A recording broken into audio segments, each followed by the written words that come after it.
This video we're going to look at how we solve quadratic equations using factorizing. So just a wee quick reminder, some of these you will see some easier ones of this type. We're now going to be looking at harder ones where your coefficient of your x is something other than 1. But the method is very similar. Okay, in this first example, it's already been factorized. So what you do not want to do in this situation, which a lot of people do, is they multiply this out.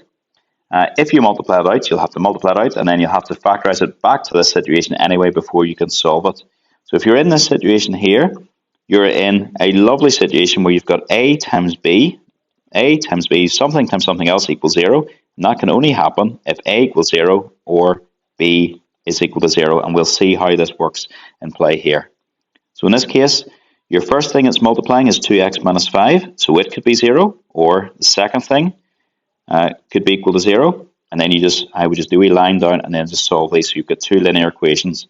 So to solve this one on the left, bring the 5 across, you have 2x is equal to plus 5, and divide across by the 2, and that because it's a nice decimal, I would just leave it as that, so it's 2.5.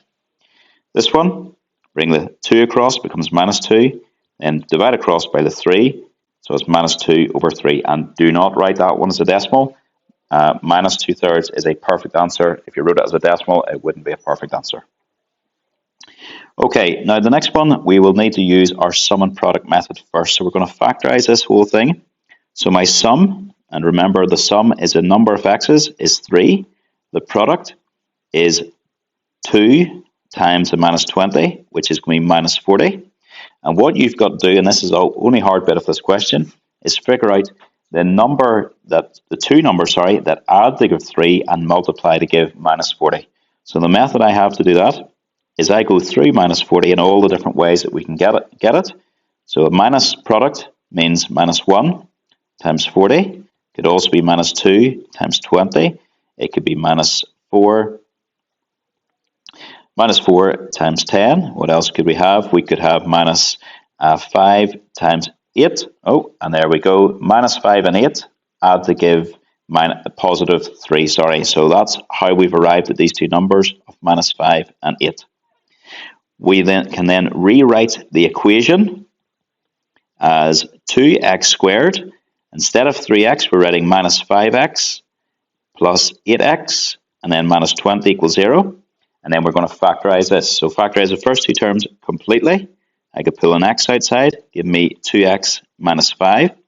And over here, I could pull out a 2, but better and more complete is I could pull out a 4. So 4 will come out, leave me 2x minus 5. Now you know you're on the right track when you've got the same common bracket. So I have 2x minus 5 multiply my x and 2x minus 5 multiply my 4. So we can just rewrite that as 2x minus 5 times x plus 4. And that equals 0. And now we're in the same situation as we had over here. So it's not going to be too bad from here on in. So you put your 2x minus 5 equal to 0. Or you put your x plus 4 equal to 0. And then 2x in this one is going to be equal to positive 5, which means x is equal to 5 divided by 2, so 2.5. And this one's even easier. X is equal to minus 4. So you've got two solutions.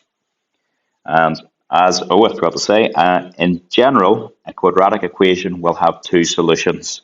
So not always, but generally a quadratic equation will have two solutions. Okay, on our last example, we have this one. So the first step to do, I'll just write down, bring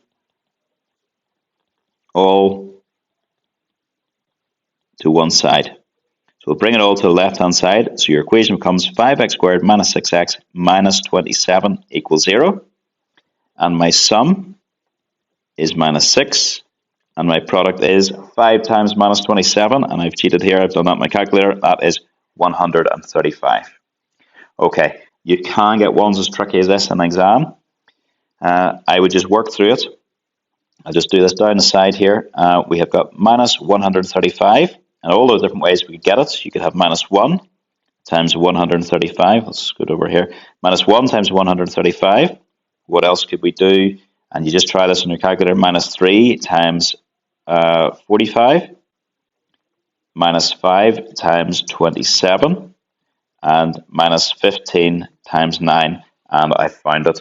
Because minus 15 and 9 add to give your sum, which was minus 6. So that's how we're going to rewrite this thing. So we'll rewrite the whole thing as 5x squared minus 15x plus 9x minus 27 equals 0. And then factorize the first two terms completely. So 5x can come out, leaving you x minus 3. And over here, 9 can come out, leaving you x minus 3 equals 0. Write down your common bracket x minus 3, and 5x plus 9 equals 0. So that means here, x minus 3 equals 0, or 5x plus 9 equals 0, which means x equals 3, or here, 5x equals minus 9, which means x equals minus 9 over 5, and probably wouldn't be happy leaving it that way. I'd write that as minus 1 and 4 fifths, and that is it. All done.